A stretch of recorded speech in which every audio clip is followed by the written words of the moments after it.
Hello guys, thumbnail കണ്ട പോലെ ഈ വീഡിയോ എന്ന് പറയുന്നത് ഞാൻ എങ്ങനെയാണ് ജോലി കണ്ടുപിടിച്ചത്, ഇവിടെ വന്നിട്ട് എങ്ങനെ എനിക്ക് ജോലി കിട്ടി, ഏത് ജോബാണ് ചെയ്യുന്നത്, എത്ര സാലറി ഉണ്ട്, എങ്ങനെ കിട്ടി, അങ്ങനെയൊക്കെ കുറേ ചോദ്യങ്ങളുണ്ടാവും തംബ്നെയിൽ കണ്ട പോലെ തന്നെ. ഞാൻ അതിനുള്ളൊരു വീഡിയോ ആണ് ഇത്. ഞാൻ എൻ്റെ എക്സ്പീരിയൻസ് വെച്ചിട്ടാണ്, എനിക്ക് മറ്റുള്ളവരുടെ കാര്യം എനിക്കറിയില്ല. എനിക്ക് കിട്ടിയ പേഴ്സണൽ എക്സ്പീരിയൻസ് വെച്ചിട്ടുള്ള ജെന്യൂൻ ഒരു വീഡിയോ ആണിത്. ഞാൻ ഇവിടെ വന്നത് ജാനുവരി 15-നാണ്, 2024 ജാനുവരി 15-നാണ് ഞാൻ ഇവിടെ വന്നത്. അന്ന് തന്നെ എൻ്റെ ബർത്ത്ഡേ കേട്ടോ.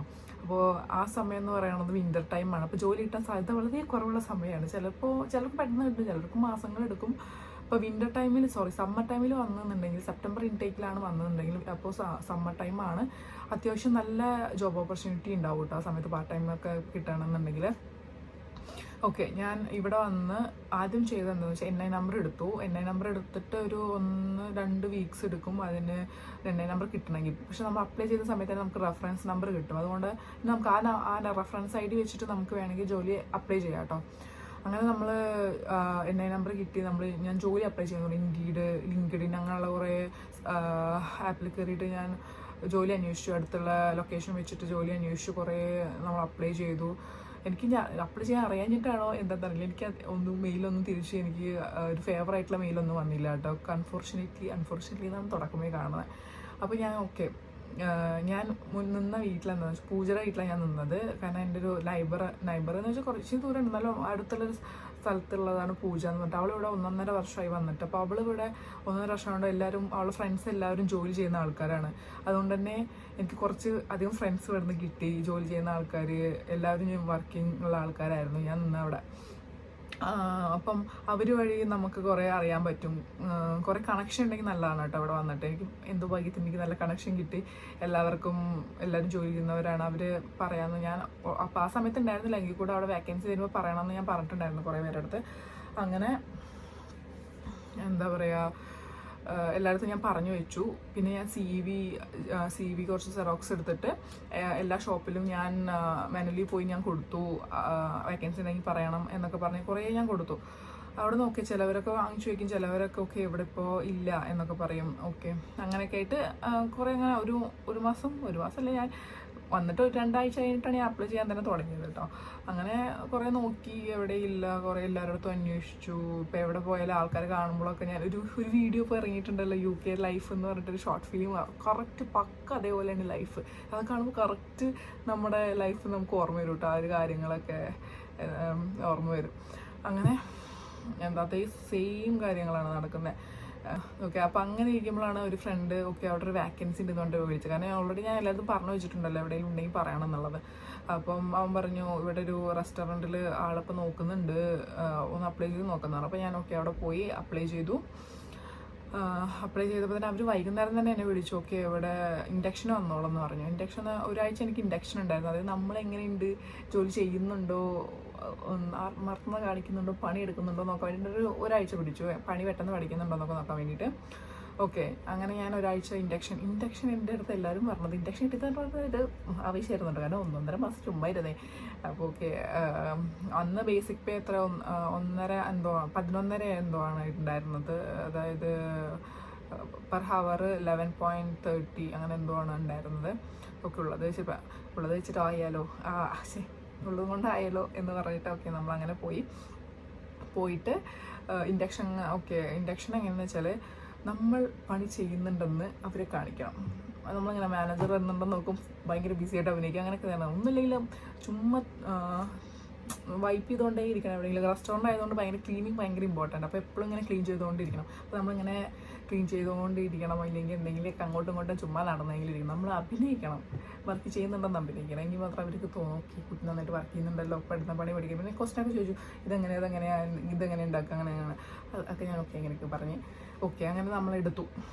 ഒരു 3 മാസം ഞാൻ അവിടെ വർക്ക് ചെയ്തിട്ടുണ്ടായിരുന്നു. എല്ലാവരും നല്ല ആൾക്കാരായിരുന്നു. പക്ഷേ വിൻ്റർ ടൈം ആയതുകൊണ്ട് ഇച്ചിരി പാട് കുറവായിരുന്നു, കാരണം തിരക്ക് കുറവായിരുന്നു. എങ്കിലും വെള്ളിയാഴ്ച എന്നുള്ളൊരു ദിവസം ഉണ്ടെങ്കിൽ ഉണ്ടല്ലോ, നിന്ന് തിരിക്കാൻ സമയം കിട്ടില്ല.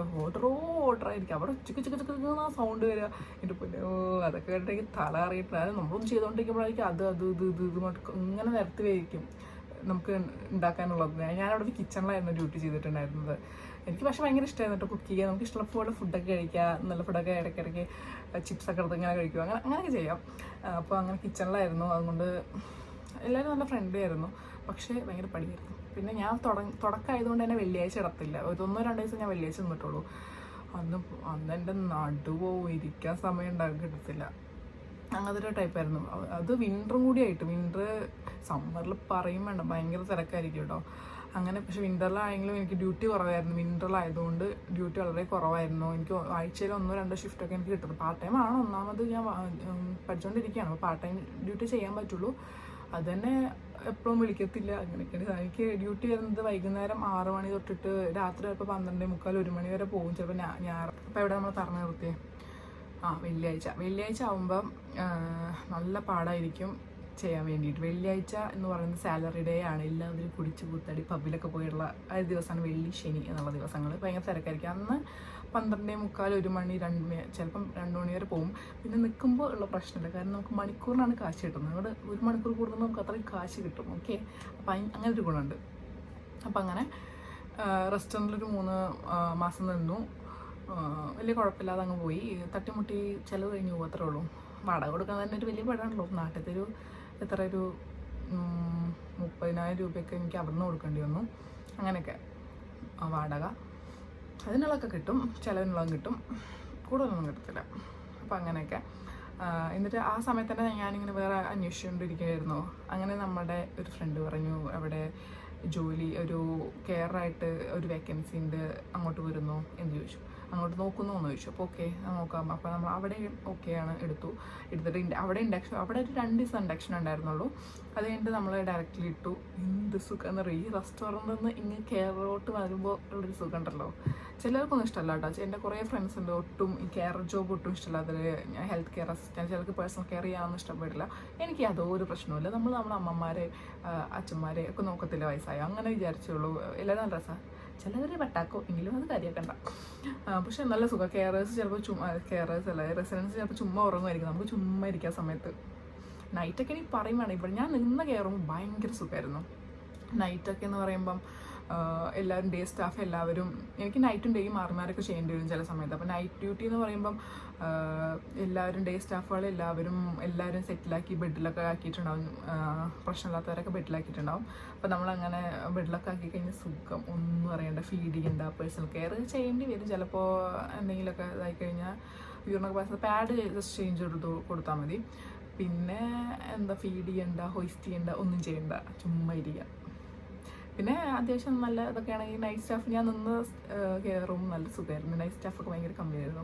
അപ്പോൾ നമുക്ക് വേണമെങ്കിൽ അത്യാവശ്യത്തിന് മൊബൈലൊക്കെ നമുക്ക് യൂസ് ചെയ്യാം. ഉറങ്ങാൻ പറ്റത്തില്ല.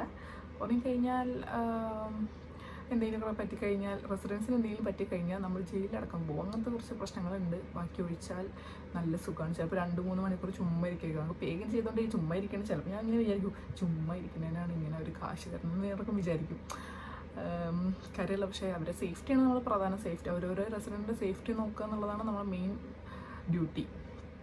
അങ്ങനെ പക്ഷെ നല്ല സുഖമാണ് കേട്ടോ. എനിക്ക് ഭയങ്കര ഇഷ്ടമാണ്. എൻ്റെ എത്രയോ ഫ്രണ്ട്സ് ഉണ്ട് ആമസോണിലൊക്കെ ജോലി ചെയ്യുന്ന, അവർ പറയുന്നതൊക്കെ നല്ല പേയ്മെൻറ്റ് കിട്ടും ആമസോണിലൊക്കെ.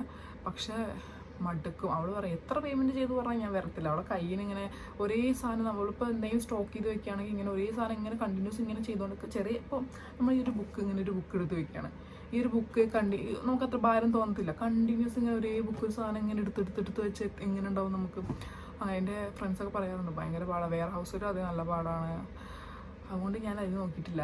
കെയർ റൂം ഞാനങ്ങ് ഇഷ്ടപ്പെട്ട്. പാർട്ട് ടൈമാണ് ചെയ്യുന്നത്. ഇപ്പം ഞാൻ പഠിച്ചുകൊണ്ടിരിക്കുകയാണ്. അപ്പോൾ നമുക്ക് പാർട്ട് ടൈം മാത്രമല്ലേ ചെയ്യാൻ പറ്റുള്ളൂ. നല്ല പേയ്മെൻറ്റും കിട്ടും, നല്ല കാര്യം. ഓക്കെ, അപ്പോൾ ഇങ്ങനെയൊക്കെയാണ് എൻ്റെ കാര്യങ്ങൾ പറയുന്നത്. എനിക്ക് പറയാനുള്ളത് എന്താണെന്ന് വെച്ചാൽ, ഇൻഡീഡിൽ അങ്ങനെ ഇട്ടത് കാര്യമില്ല. നമ്മൾ എത്രത്തോളം കോണ്ടാക്റ്റ് നമുക്ക് ചെയ്യാൻ പറ്റും. നമ്മളിങ്ങനെ എല്ലായിടത്തും അങ്ങനെ പറഞ്ഞിരിക്കണം. ഓക്കെ, നമുക്ക് ജോലി വല്ലതും ഉണ്ടെങ്കിൽ ഒന്ന് പറയണം. അങ്ങനെ നമ്മളെ ആവശ്യം നമ്മളിങ്ങനെ ശല്യം ചെയ്തുകൊണ്ടിരിക്കണം. അങ്ങനെയൊക്കെ കിട്ടത്തുള്ളൂ. പിന്നെ ഡയറക്റ്റ് പോയി അന്വേഷിക്കുക ഓരോ റെസ്റ്റോറൻറ്റിൽ. പിന്നെ ഓപ്പണിംഗ് ഇപ്പോൾ KFC-യിലായാലും എവിടെയാണെങ്കിലും McD അവിടെയൊക്കെ ആണെങ്കിലും കിട്ടാൻ ചാൻസ് കൂടുതലാണ്. അവിടെ വെബ്സൈറ്റിലും ഡയറക്റ്റ് പോയി ചോദിക്കുകയൊക്കെ ചെയ്യാം നമുക്ക്. ഇപ്പോൾ ഏതെങ്കിലും ഇതെടുക്കുക, അവർ കെയറേഴ്സിൽ പോയി നോക്കുക. ഇപ്പോൾ McD, സൂപ്പർഡഗ് അവരൊക്കെ വെബ്സൈറ്റിൽ കെയറേഴ്സ് എന്നുള്ളൊരു ഓപ്ഷൻ ഉണ്ടാവും. അപ്പോൾ അവിടെ പോയിട്ട് നമുക്ക് അപ്ലൈ ചെയ്യാം. അപ്പോൾ ജോലി ഉണ്ടെങ്കിൽ അറിയും. അങ്ങനെ നമുക്ക് കുറേ കാര്യങ്ങളൊക്കെ ചെയ്യാൻ പറ്റും. പിന്നെ പറയാനുള്ളത് എന്താ വെച്ചാൽ ഒരു വീഡിയോ കണ്ടു, അതൊരു കൊച്ചു ഇങ്ങനെ പറയാം ഇവിടെ ഭയങ്കര പാടാണ്, ഒട്ടും പറ്റത്തില്ല, കെയർ സർവീസ് ഒരിക്കലും എടുക്കത്തില്ല എന്നൊക്കെ പറയുന്ന കുറേ ഒരു വീഡിയോ ഞാൻ കണ്ടു. എനിക്കറിയില്ല, ചിലർക്കൊക്കെ എല്ലാവർക്കും ഒരേപോലെ ആണെന്ന് പറയാം. ആ കുട്ടി പറയുന്നത് പകുതി മുക്കാലും കറക്റ്റാണ്. ഓക്കെ, റാസസ് ഉണ്ട്, പാടാണ്, തല്ലാൻ വേണ്ടി ചിലപ്പോൾ ബോധമില്ല. ഞാൻ ചെയ്യുന്ന ഡിമെൻഷ്യ കെയറില്ല, അവിടെയൊക്കെ എന്ന് പറയുമ്പോൾ ചിലപ്പോൾ ബോധമില്ലാത്ത ആൾക്കാരൊക്കെ അവരിപ്പോൾ ഞാൻ ചെറിയൊരു കുട്ടികൾ എങ്ങനെ ട്രീറ്റ് ചെയ്യുക, അവർ ചിലപ്പോൾ ഒന്നും അറിയില്ലല്ലോ. അങ്ങനത്തെ ഒരു ടൈപ്പ് ഓഫ് റെസിഡൻസ് ആണ് അവിടെ. അങ്ങനെ ആകുമ്പോൾ ചിലർക്കും പറ്റണിക്കോളും, ആ കുട്ടിക്ക് ചിലപ്പോൾ പറ്റുന്നുണ്ടാവില്ല അങ്ങനെ ഒക്കെ ചെയ്യുമ്പോൾ. പക്ഷെ നമ്മൾ എന്താണെന്ന് വെച്ചാൽ നമുക്ക് നല്ല പേയ്മെൻറ്റ് കിട്ടുന്നുണ്ട്, ചെറിയൊരു ത്യാഗം ഇതിലും സഹിക്കണം. ഇപ്പോൾ മരുഭൂമിയിൽ എൻ്റെ അച്ഛൻ ഒരു പ്രവാസിയാണ്, എൻ്റെ അച്ഛൻ എത്ര കഷ്ടപ്പെടുന്നുണ്ടെന്ന് എനിക്ക് ഇവിടെ വന്നിട്ടാണ് മനസ്സിലാവുന്നത്. ഞാൻ എത്ര കഷ്ടപ്പെടുന്നില്ല. അപ്പോൾ എൻ്റെ അച്ഛനെ കാര്യം അതും അവിടെ ഒരു പണി ചെയ്ത ഡ്രൈവർ, എൻ്റെ അച്ഛനൊരു ഹെവി ഡ്രൈവറായിരുന്നു, അവിടെ ക്രെയിൻ ഓപ്പറേറ്റർ ആയിരുന്നു. അവിടെ അങ്ങനെ കുറേ കഥകൾക്കും നമുക്ക് ഇപ്പോഴാണ് ഒരു പ്രവാസ ജീവിതത്തിനെ പറ്റി മനസ്സിലാക്കുന്ന കാര്യങ്ങളൊക്കെ അറിയുന്നത്. ഞാൻ വിചാരിക്കും എൻ്റെ അച്ഛനും ഇത്ര കഷ്ടപ്പെട്ടിട്ടുണ്ടല്ലേ നമ്മൾ ഓർത്താൻ. അമ്മയും കഷ്ടപ്പെട്ടില്ലെന്നല്ല, ആരും ഞാൻ എൻ്റെ കാര്യം ഇങ്ങനെ പറയും, പുറത്തൊക്കെ ആരും കാണാതെ വീട്ടുകാരെ കാണാതെ എത്ര കഷ്ടപ്പെട്ടിരിക്കുന്നത്. അപ്പോഴൊക്കെ ഞാൻ ഇങ്ങനെ ആലോചിക്കാറുണ്ട് എത്ര പോരാളിയായിരുന്നെന്ന്. ഓക്കെ, അപ്പം കഷ്ടപ്പാടാണ്, ഇല്ലെന്ന് പറയുന്നില്ല. പക്ഷേ നമുക്ക് പൈസ ഉണ്ടാക്കാൻ നല്ലൊരു വഴിയാണ്. കാരണം നമുക്കൊരു നാട്ടിൽ എത്ര കഷ്ടപ്പെടുന്ന ഒരു ഐഫോൺ മേടിക്കണം, ഇവിടെ 2 ആഴ്ചത്തെ കാശ് വന്ന് നമുക്കൊരു ഐഫോൺ നമുക്ക് സ്വന്തമായിട്ട് മേടിക്കാൻ പറ്റും. അങ്ങനത്തെയൊക്കെ ഉള്ളപ്പോൾ കുറച്ചൊക്കെ കഷ്ടപ്പെടണം, കുറച്ച് കഷ്ടപ്പാടാണ്. പിന്നെ എല്ലാവരും ലോൺ എടുത്തിട്ടൊക്കെ, മിക്കവാറും ഭൂരിഭാഗം ആൾക്കാർ ലോൺ എടുത്തിട്ടൊക്കെ വരുന്ന ആൾക്കാരായിരിക്കും. അപ്പോൾ അവർക്കൊക്കെ എന്ന് പറയുമ്പം എങ്ങനെ പിടിച്ചു നിന്നേ പറ്റത്തുള്ളൂ. പിടിച്ചു നിന്നാൽ നല്ല രീതിയിൽ ജീവിക്കാൻ, നല്ല കാശ് ഉണ്ടാക്കാനുള്ളൊരു സ്ഥലം തന്നെയാണ് UK എന്ന്. ഇപ്പോൾ കുറേ വൈറ്റ് പേപ്പറും കുറേ പ്രപ്പോസലും ഒക്കെ കുറേ വെച്ചിട്ടുണ്ട്. അതൊന്നും നിലവിൽ വന്നിട്ടില്ലെങ്കിൽ കൂടായിട്ട് എല്ലാവർക്കും ഇവിടെ വരാൻ പേടിയായിരിക്കും. അതിൻ്റെ കാര്യങ്ങൾ നമ്മൾ അന്വേഷിച്ച് വരിക. പിന്നെ മെയിൻ അഡ്വൈസ് എന്ന് പറയുന്നത്, നമ്മളെ സ്വന്തം കാര്യം നോക്കി അങ്ങ് പോകുക. അറിയാത്ത നാടാണ്, അറിയാത്ത ആൾക്കാരാണ്. എത്രയോ പേര് വള്ളി പിടിച്ച് ഇവിടെ നാട്ടിൽ നിന്നേ പോയ എത്രയോ ആൾക്കാരെ എനിക്കറിയാം. അതായത് എന്തെങ്കിലുമൊക്കെ പ്രശ്നമായി കഴിഞ്ഞാൽ നമ്മൾ അറിയാത്ത നാടാണ്. നമ്മൾ ഒരാളെ ഹെൽപ്പ് ചെയ്യണമെന്നല്ല, ഹെൽപ്പ് ചെയ്തിട്ട് വള്ളി ആയിരുന്നു. കാരണം അറിയാത്ത നാടാണ്, ഹെൽപ്പ് ചെയ്യാൻ ആരും വരില്ല, പെട്ടത് തന്നെയാണ്. പിന്നെ എത്രയോ പേര് കടം വെച്ചിട്ട് കടമായിട്ട് നാട്ടിൽ പോകുന്ന ആൾക്കാരും ഉണ്ട് കേട്ടോ. ഇവിടുന്ന് മീൻസ് സമ്പാദിക്കുക മാത്രമല്ല, കടമായിട്ട് പോയിരുന്ന എത്രയോ പേര്, 3 പേരെ എനിക്കിപ്പോൾ തന്നെ അറിയാം. പിന്നെ പറഞ്ഞു കേട്ടിട്ടുണ്ട്, എനിക്ക് അറിയാവുന്ന 3 പേര് തന്നെ പോയിട്ടുണ്ട്. കാരണം ഒക്കെ ഒരു ലക്കാണ് കേട്ടോ. കാരണം ഇപ്പോൾ ഒരു വിസ കിട്ടിയില്ല, ഒരു കുട്ടിക്ക് വിസ കിട്ടിയില്ല, അങ്ങനെ നാട്ടിൽ പോകേണ്ടി വന്നു. പിന്നെ ഉള്ളവർക്ക് അവർക്കും വിസ കിട്ടിയില്ല. വിസ അതന്നെയുള്ള പ്രശ്നം, അതൊക്കെയാണ് പ്രശ്നം. പിന്നെ വിസ കിട്ടുക ഇല്ല എന്നുള്ളതൊക്കെ ഒരു UKVIൻ്റെ കയ്യിലാണ് നമ്മുടെ എല്ലാം. കാരണം അവർ പറ്റില്ല എന്ന് പറഞ്ഞാൽ നമുക്ക് കയറി പോയേ പറ്റുള്ളൂ. ഇവിടെ നിൽക്കാൻ പറ്റില്ല എന്ന് പറഞ്ഞാൽ വേറെ ഓപ്ഷനില്ല. ഒരു ഫ്രണ്ട് അങ്ങനെയാണ് പോയത്. ഇവിടെ വിസ വെച്ച് കഴിഞ്ഞിട്ട് അവർക്ക് റഫ്യൂസൽ വന്നു, എന്തോ പ്രശ്നമായിട്ട്. അങ്ങനെ ഓരോ ചിലപ്പോൾ നമ്മൾ എത്രയും തരികിട കാണിച്ചാലും അവർക്കൊരു പ്രശ്നം ഉണ്ടാവും. ചിലപ്പോൾ ഒന്നും ചെയ്യാത്ത, ചിലപ്പോൾ 1-2 മണിക്കൂർ അഡീഷണൽ നമ്മളിപ്പോൾ ഡ്യൂട്ടി ചെയ്തതിനായിരിക്കും, ചിലപ്പോൾ അവർ ഹവേഴ്സ് എടുത്തതിനായിരിക്കും, ചിലപ്പോൾ അവർ റിജക്റ്റ് ചെയ്യുക, റിഫ്യൂസൽ ചെയ്യുക. അങ്ങനെയൊക്കെ കുറേ പ്രശ്നം വരുന്നുണ്ട്. അതൊക്കെ ഒരു ലക്കാണ്. നമ്മൾ പ്രാർത്ഥിച്ചുകൊണ്ടിരിക്കുക, നമ്മളെ ദൈവം കാക്കട്ടെ അല്ലേ. അപ്പം ഇതൊക്കെയാണ് പറയാനുള്ളത്. ഇനിയും എനിക്ക് തോന്നുന്നു കുറേ വീഡിയോസ് കുറേ പേർക്ക് അറിയാതെ ആർക്കെങ്കിലും ഉപകാരപ്പെടുമായിരിക്കില്ല ഈ വീഡിയോ എന്നാണ് ഞാൻ വിശ്വസിക്കുന്നത്. പിന്നെ കുറേ ഇവിടെ വന്നിട്ടുള്ള എൻ്റെ എക്സ്പീരിയൻസ് വേറെ കുറേ എനിക്കൊരു ബസ് കയറാൻ പോലും അറിയില്ലായിരുന്നു. ഒരു സാധനം മേടിക്കാൻ കടയിൽ പോകാൻ എനിക്ക് പേടിയായിരുന്നു, എങ്ങനെയൊന്നും അറിയില്ല. അപ്പോൾ ആ കാര്യങ്ങളൊക്കെ ഞാൻ വേറെ വീഡിയോയിലായിട്ട് ഇടാം കേട്ടോ. അതും കാണാൻ ചിലപ്പോൾ എന്നിപ്പോൾ ഞാൻ അങ്ങനെ വന്ന സമയത്ത് ഇങ്ങനെ UK കാര്യങ്ങളൊക്കെ കുറേ തപ്പി. അതായത് ഇപ്പോൾ ആൾക്കാർ കുറവായിരിക്കും ഇങ്ങോട്ട് വരുന്നെങ്കിൽ കൂടെ കുറേ വീഡിയോസ് അങ്ങനത്തെ വല്ലതും ഉണ്ടോ എന്ന് ഞങ്ങൾ നോക്കുമായിരുന്നു. എങ്ങനെയൊക്കെയാണോ ചെയ്യുന്നത്, എന്താ ചെയ്യുന്നത്, അങ്ങനത്തെ ചെറിയ ഇതേപോലത്തെ വീഡിയോസ് കുറേ ഞാൻ നോക്കിയിട്ടുണ്ടായിരുന്നു. അപ്പം അതൊക്കെ തന്നെ ഉള്ളൂ ഈ ഒരു വീഡിയോ. എല്ലാവർക്കും ഇഷ്ടപ്പെട്ടെന്ന് വിചാരിക്കുന്നു. Bye, thank U.